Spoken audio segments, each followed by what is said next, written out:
જેતપુરમાં મેળામાં રાઇડ્સ દુર્ઘટનાને લઈને પ્રશાસન દોડતું થયું। તૂટેલી રાઇડ્સની ચકાસણી માટે અધિકારીઓ પહોંચ્યા। પોલીસ મામલતદારની ટીમે રાઇડ્સની ચકાસણી શરૂ કરી।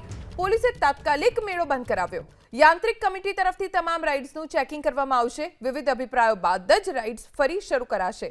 રોટરી ક્લબ તરફથી દર વર્ષે ફનફેરનું આયોજન થાય છે।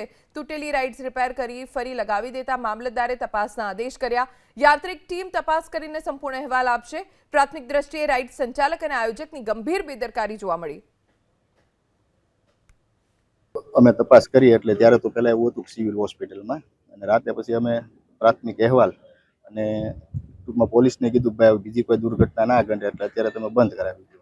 પછી સવારમાં અમે અમારા સોર્સથી જાણ્યું કે એમને કેજે હોસ્પિટલમાં હોસ્પિટલાઇઝ છે, માથામાં ટાંકા છે અને સાંજે એમને રજા આપી દેશે ભાઈને। અને એ દરમિયાન પછી અમારી હેડ ઓફિસને જાણ કરી કે ભાઈ આવું છે એટલે મેળો અત્યારે બંધ કરવાની અમે સૂચના આપી દીધી છે કે ભાઈ એની આખી યાંત્રિક કમિટી હોય છે કે એમના બધા રાઇડો ચેક કરવાના હોય છે, R&Bથી માંડી અને ચીફ ઓફિસરના બધાને।